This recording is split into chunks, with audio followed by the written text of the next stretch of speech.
Baddies, welcome to the first ever YouTube exclusive episode, show, whatever you want to call it. But we got a new set. Look at it. As you can see, we literally only changed the lounge.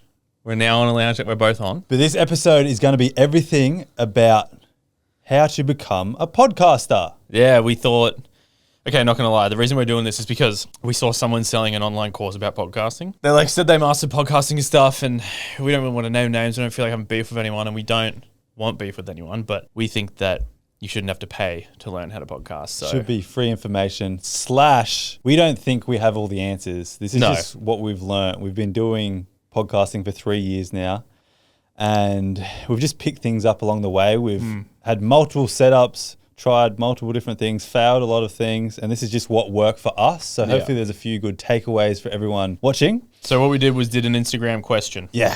We're going to do question for question and try and answer all of them. Yes. Hopefully covering Everything. all bases. Yeah. Do you want me to start? Yeah, because I'm still looking for it. Is it hard to come up with new topics to talk about? Nah, you sort of just, at the start it is, because you question everything you're talking about. Well, you're nervous. Yeah, you're nervous. You're a little bit nervous. But you get in the flow of things, and content we found out along the way is it doesn't necessarily have to be the next big thing. It can be as simple as something it just has to be something you enjoy. Yeah. So like if Jake's talking about what he had for breakfast, but he's passionate about it, that can be interesting. Yeah. It doesn't have to be Jake figured out a new species of animal. Yeah. Yeah, you don't have to, don't reinvent the wheel. Yeah, exactly. Like the podcasting is literally, isn't the whole like definition of it's just a conversation recorded? Yeah. Like, so just keep that in mind. Yeah, exactly. You know? You don't necessarily have to be the next big thing, Yeah. do you? All right. Next one, equipment required. Oh, start from the bottom. Oh, sorry. I always go from the top. Yeah. Whatever. We'll get to that anyway. Well, it's almost the same question.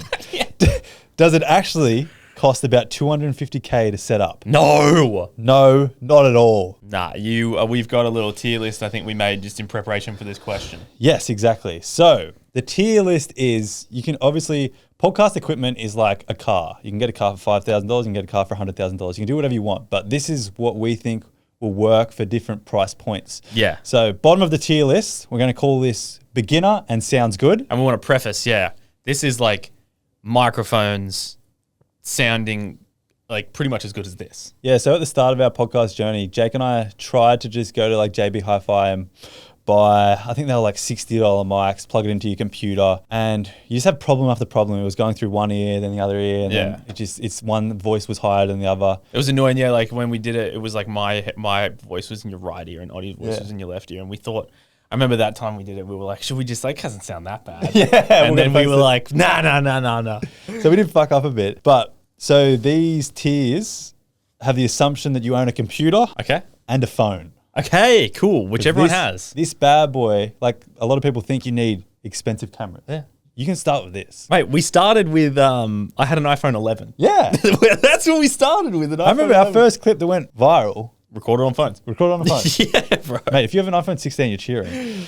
But beginner and sounds good tier list is $590, and this is everything you need. It's going to get a bit technical. So it's called a Vocaster 2 podcast interface, $300. That is the audio processing equipment, and that's what makes it sound good without you actually doing anything. And for this version, you plug it into your computer. Next is, we use these microphones for so long. The Rode PodMic Dynamic Podcasting Microphone ×2, unless you're doing it by yourself. Yeah, we used Venom up until like late last year, didn't we? Yeah. We used it for so long. Ages. And they're great. They're the best microphone because you don't have to tune anything. The mics we're using now, which we'll get to, you have to either use an amplifier, but you got to mess around with the little dials at the bottom, which is annoying when you don't know anything at the start. Yeah, it's worth it in the end, but... Yeah, and then cables, we still use Amazon XLR cables to plug into your microphones. Yeah, buddy. They're about $20, and the Rode podcast mics are about $135 each. So when you start podcasting, you can outsource hiring a studio, and they offer this service, but we really recommend buying Adobe Creative, which gives you all the apps under the Adobe tree. Yeah. And you really need to edit, which will be another question, Premiere Pro and Audition. But for this version, you need Audition to plug into the microphones or the Vocaster. Yeah. And it's $49.49 for adults. And if you're a student, it's only $24. And Adobe, cover your ears. We found out you can just say you're a student. Okay? Shush. So that tier is $590 plus the membership. And the good thing about that is it's not too much out of pocket and you can always cancel the membership. Yes. Tier 2, I'm calling this Upgrade and Learn. Upgrading the Vocaster to a Rodecaster Pro 2, $845. Yeah. And that is top of the tier, best you're going to get. We still use a Rodecaster Pro 1. Yeah. If you walk into any podcast studio, pretty much, unless it's like a big dog like Spotify or something like that, everyone's using a Vocaster. No, a Rodecaster. Rodecaster, It's the best in the business, let's be real. Yeah. Here we can add microphone stands if you want. These bad boys are about $60 each. Yep, nice and cheap. And then this is where we intro cameras. And you can go anywhere in the world with this. Yeah. But we recommend for your first camera, a Sony ZV-E10. Because it's only about $850. Fair income. Yeah. Fuck, we've been ripped off. They're on sale. When we bought them, they were about $1,400. But we still use our first camera as our middle camera. Yeah. And it's an intro to cameras because cameras are quite complex. And what we recommend doing is putting it in the middle, and that's your middle camera, and then layering it, this is going to get technical, on your Premiere Pro and zooming in so you have 3 angles from one camera. Yeah. And then you're not out of pocket too much. And with these tiers, it's sort of like a stepping stone. So you start with like $600, and then you go up a little bit more to like this tier I didn't give a pricing, but the next tier is a little bit more, and you're not out of like $250K at the start. 250K is a crazy question, by the way. So a Sony ZV-E10 is the camera we recommend, and Sigma lenses, which are they're like middle ground, cheap, affordable lenses. And go to your camera.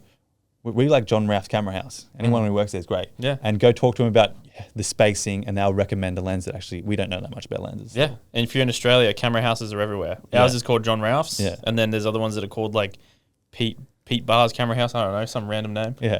And the last thing on that tier is studio lights and lanterns. We recommend Amazon to start. Just go cheap. Doesn't have to be the perfect lighting to start with. Yeah. Just on that tier. Until you actually like podcasting and you see a future there, or you start earning an income, I wouldn't recommend just getting a big amount of money under like a big debt. Nah. But the last tier, which is everything you will ever need, is Shure SM7 DBs, which is these ones, which are $650 each. And I would recommend these ones over the Shure SM7B without the DB. These have a built-in preamp. So if you go the cheapest, slightly cheaper, I think they're like $550 now, you need a compressor which amplifies your voice and makes it a lot higher, instead of just this is wired straight to the Rodecaster, which we recommend you already own. And then individual cameras, if you like the ZV-E10, you can go up to, we own FX30s, so Sony FX30s. But as I said, you can literally go Canon, Sony, Fuji, whatever. Probably Nokia. No, Nikon. You can go anything. We recommend Sony. I reckon they're the best. Yeah. And the easiest to use in our opinion. I dare say we probably will never upgrade these to like we'll just get another one. Yeah, exactly. I don't think you can get better. And finally, you can upgrade your wires, but our Amazon wires are working fine. Yeah. And headphones, we like Audio Technica. Yeah. And the only other we're on the hunt for new ones that we like better. Yeah. We'll update you when we have better ones. But the only other tip I would give for equipment is Marketplace. The first time we bought the Rodecaster, and we got 3 mics? 3 microphones off Facebook Marketplace. Because I was like, at the time, it felt like so much money to invest. I think it was like $750 for all of it. Yeah, one day Oddie just goes, you owe me like fucking $350. And basically, we, from the start of just bit the bullet, we spent the $750. And literally, guys, the Rodecaster Pro that we record, that you're listening to this audio from, is from when we started. Literally. So you can do it cheap. Exactly, yeah. And it's from when let's say, look, $700 isn't cheap, but on the scheme of things, it's made us money. Yeah, exactly. So it's an investment in yourself too. Fuck yeah. How do you structure an episode? That was a lot of trial and error, and we always try different things. I find from the start, we liked the idea of having segments. Yes, some people wouldn't. I can understand some people, like a really big podcast, for instance, The Basement Yard. They get on there, they say, welcome back to The Basement Yard, and then they talk for an hour. Works for them, and they're hilarious. We could do that, but we think that we just like having these segments that we do, like the RG question, and we have like a deep segment, the dilemmas. It's just that's what we find fun. Yeah. So if you think that you could get on there on your own and talk for an hour, totally fine. I've done that with Pastor Princess. It's actually not that hard. Or if you think you could get on there and have a good conversation with a friend for an hour, do that. Yeah. But if you want segments, just with the segments, we found you can't force them. Yeah, don't force them. So we've tried segments in the past where we thought this would be funny, and it doesn't hit very well, and we try to force it for a few episodes, and then we have to come to terms with the fact that it's not good. Like, most segments that are good are born from accidentally doing it on the pod. Things that happen organically. So trial and error and time under tension is the best bit. Our segment structure is sort of calculated. We usually at the start we call it lube the listener up. Like the first 10 to 15 minutes is easy. It's something easy to listen to, like not too intense. And by the time like 20, 30, 15 minutes, that's when we get into the juicy, really good stuff. Yeah, and some people will, like people talk about retention rate and all that stuff. I don't know. We just think we'd prefer to put something out that we enjoy doing. Like, I don't think I just think it's bullshit to worry about all that stuff. So I think it keeps recurring is start because you do something you want to talk about. Yeah. Don't start because you think this will be a good listen. This is what someone will want to listen to, I guess. Agreed. Just do whatever you think is fun. Agreed.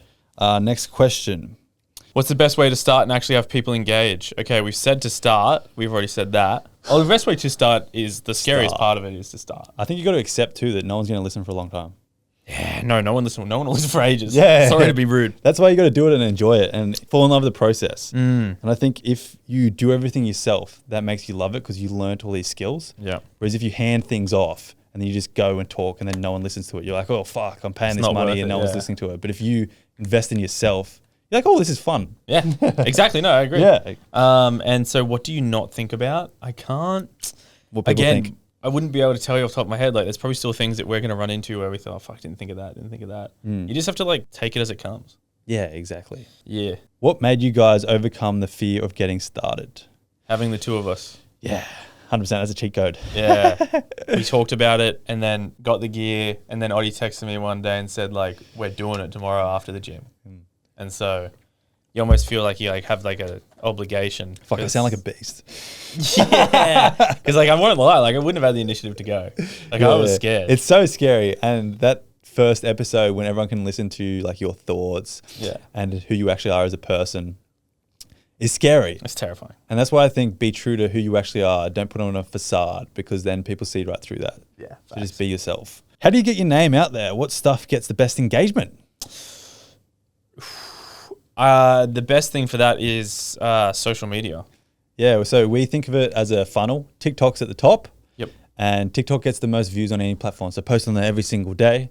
And then that filters to Instagram. That's where you like order your audience and people actually want to see your content and they follow you and it comes up on their feed. Yep. And from Instagram, it goes to Spotify, YouTube, Apple Music, wherever people listen. And the filter's like that. So it's like, and then come and listen. And when you get a listener, that's like a full round circle moment. It's pretty sick. Yeah, which is really good. Hardest lesson learned. I've got a good one. What? We have a really good manager, Maddie. Shout out. But sometimes you come to terms with the fact that there's a lot of people out there that don't actually give a fuck about you once you start to get some traction, and that they just want to make money off you. I guess my lesson learned is people, it's sort of like a relationship. People tell you what you want to hear and will sell you the world, but they never deliver. Yes, facts. Good one. And I guess also just rely on yourself. Yeah. Or your team. Oh, we skipped one accidentally. Really want to start with my siblings. What should our episode lengths start as? Episode lengths, trial and error. Yeah. Different people need different things. We did half an hour for a while and we were told that was like really good to get new listeners because it's not as long as and daunting as an hour-long podcast. Yeah, but fuck that. But we hated it because like half an hour in, we were in the groove and then we're like, boop, end. Yeah, we didn't like it. Yeah. So you just got to trial and error. And at the start, when no one's listening, like mess around with half an hour, 45 minutes, an hour, hour and a half. Yeah. 10-minute episodes if you want like just to try that. And I don't know, you just do a little deeper segment. You could do a 10-minute episode every day. That might do great. We don't know. Yeah. It literally, like, I think it's still the thing. People think it's like a saturated market and stuff. But if you think about it, right, It's like maybe there's a lot of podcasts out there that focus on doing 1 hour episode per week. Fair. There's a lot out there, but there's so many, like you could start a podcast where you do 2 episodes at 30 minutes a week. You could do, one a day at 15 minutes per day. Like when you think about it, it comes down to like, there's way less competition when you start to change things up. The beautiful thing about podcasting too is this, like, there's no like set way to do anything. You can do whatever you want. Fuck yeah. That's the beauty of it. Okay, what topics/themes to talk about at the first episode? I think, did we answer that before? If it's like, talk about your interests. Yeah. I think our first episode, we had ideas in mind, right? Like we said, okay, we want to start off with, I think our first episode, we started off with like, oh, this is why we're doing the podcast. And then we went into a segment of like, okay, we kind of just a crazy left turn. I think we just talked about like a camping story. Yeah. We just like relived memories. And the good thing about starting a podcast at the start is so many episodes can be about memories. We can't do many memory episodes anymore. They come and go. They come and go, but we can't tell stories because everyone knows our stories. Yeah. And we kind of found our niche in what we talk about now organically. Yeah. It came out from the podcast consistently talking about it because that's just who we are. What are your main ongoing costs? After you spend everything, we do everything still pretty much. So yeah, our main ongoing cost is the editing software payment per month. We pay ourselves. Yes. We have an editor overseas that we send some stuff to that we pay every month. Not a huge amount. We still have an offload. We still do He doesn't do 80, too much. like 80, 90% of the editing. Yeah. What's another cost? We own our studio. We are lucky enough to own our studio. We don't pay rent at a studio yet. We will. But I would also in the recommend next at the year. start, you have a house. Put it in the corner of your bedroom. Do it in your bed. Do it in your office. Yeah. Yeah. Yeah, Don't go out and like go hire a studio to start. Yeah, you don't need a set. Like I'm pretty sure we started off in the corner of my room at my parents, and then we just like used a couple of their armchairs and put them back every time. Yeah. And then we came and we moved in together, and then we're lucky enough to have a spare room, and we were renting the house off my dad, and he let us actually paint the wall with chalk paint. Like we've been through studios. Yeah, this one's the best. Yeah, 100%. Yeah. It helps if you're a carpenter and you can build stuff. Yeah, I'm a carpenter by trade, luckily. But you don't even need that, to be fair. You can do it. You can fucking get a big ass bit of cardboard. Do what you want. How do you make the thumbnails? Ooh, Good question. I do the thumbnails now. I use Adobe Express, which is part of that Creative Cloud, and it's like it's similar to Canva. Yeah. You can do them on Canva easy, though. It's like in between. Jake used to do them on Photoshop, Yeah. which is a lot more complex and harder to teach And they yourself. didn't even look as good. Yeah. Whereas this technology is getting really, really good. AI and shit. AI is getting really, really good. So Adobe Express Also, does most things. wait, anyone can go download ChatGPT, or do you just have it on? Best advice we could give is, so take a photo of your face, Yeah. upload it to ChatGPT, and then take a photo or screenshot of a thumbnail you really like, and just be like, give it the prompt of like, add my face to this thumbnail and make the title this, and it's going to spit out the sickest thumbnail. Oh, yeah, easily. We should start doing that. It's not consistent. Oh well, good way to start. Yeah, it's a good way to start. Great way to start. And if you like, our thumbnails, we like on theme. Whereas I know a lot of the Basement Yard, their thumbnails are different every single week. Every single time they're different. Ours, Yeah. we like to say the same. All right, so best audio materials and audio platform. We've already talked about that. Software editing. How do you actually get it on Spotify?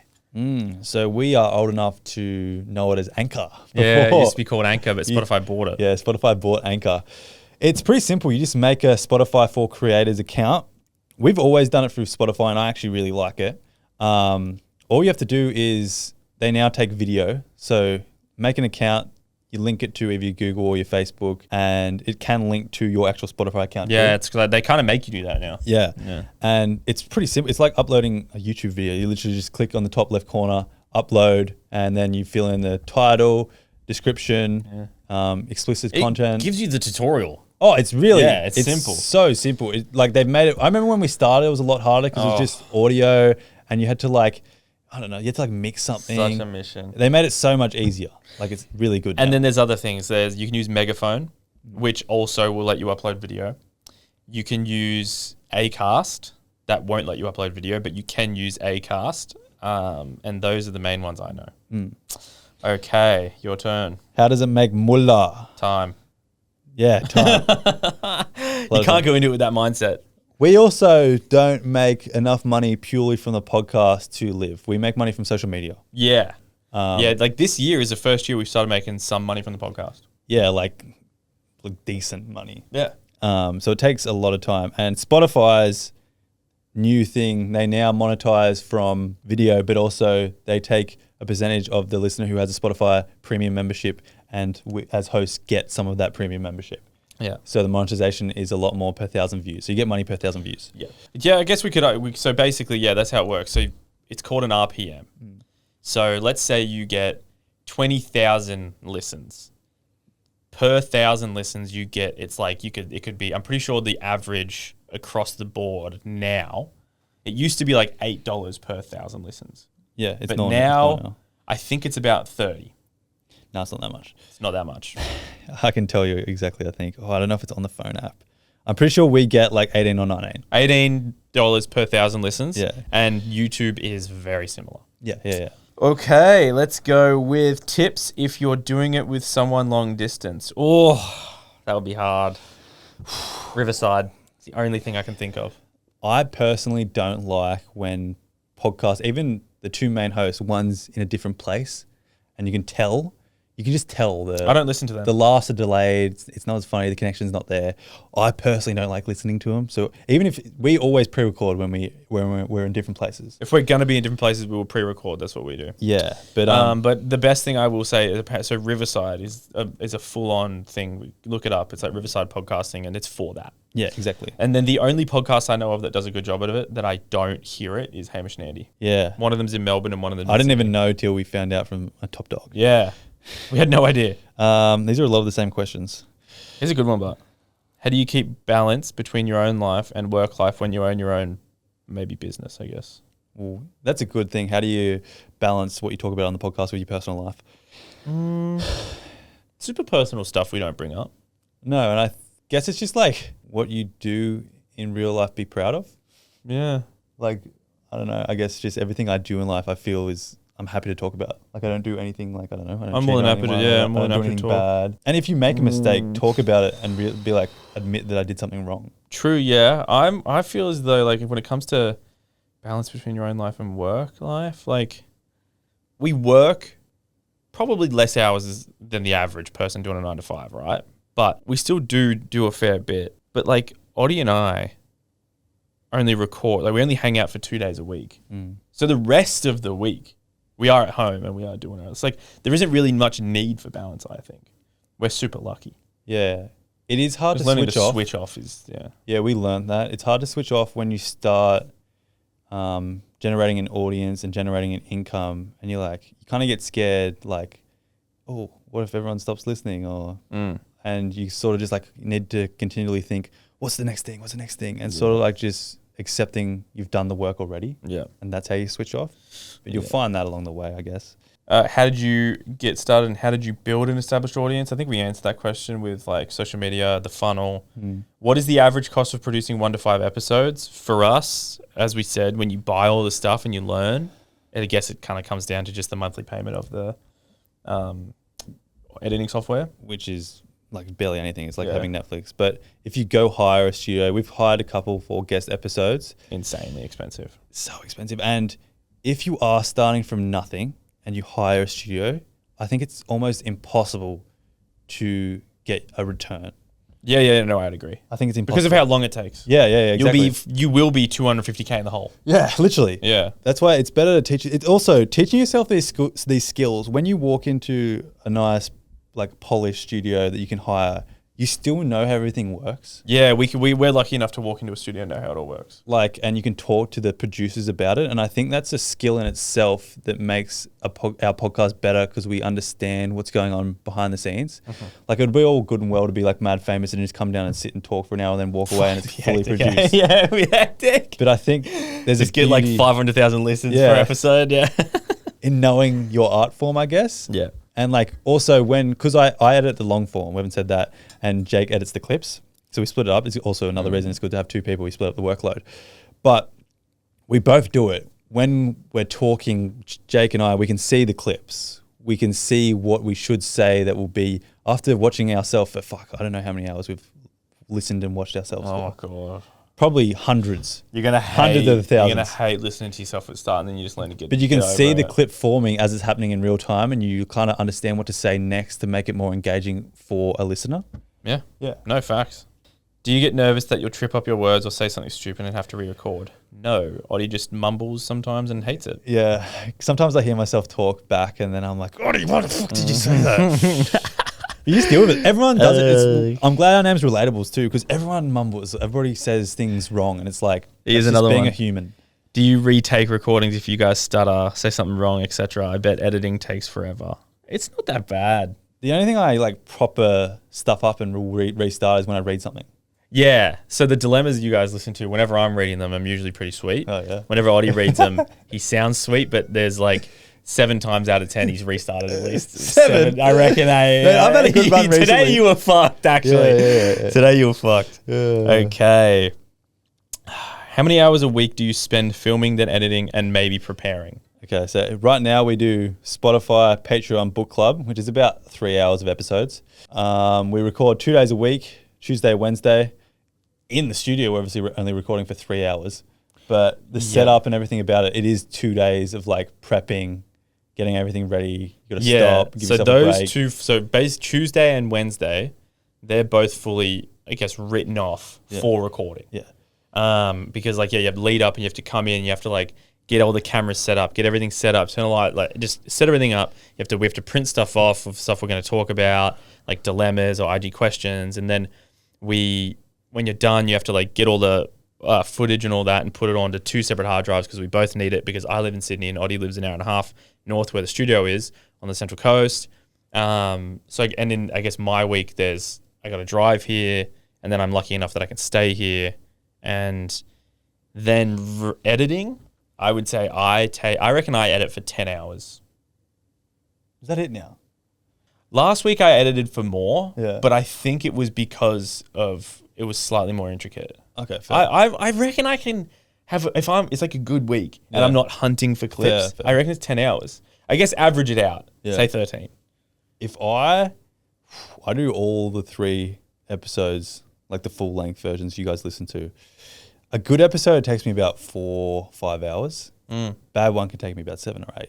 Oh, really? A lot of stuff ups, dilemmas. Well, it depends what content we do. That's a good point. Because the different content, I do different animations. So if we do dilemmas, is the longest thing for me to edit. Yeah. But also that's what we've outsourced. We've been doing now, so it's a bit less. Yeah. We've outsourced the editor, so I still edit the full length thing, but he adds the animations because he's a lot better than me. Yeah, he's a beast at it. Yeah. He's a fucking weapon at it.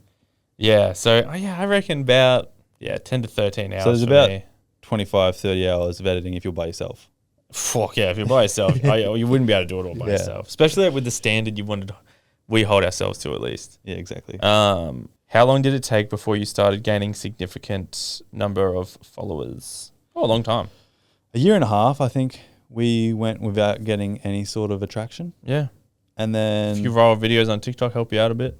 Yeah, TikTok. We owe like any sort of attraction to TikTok. Yeah, facts.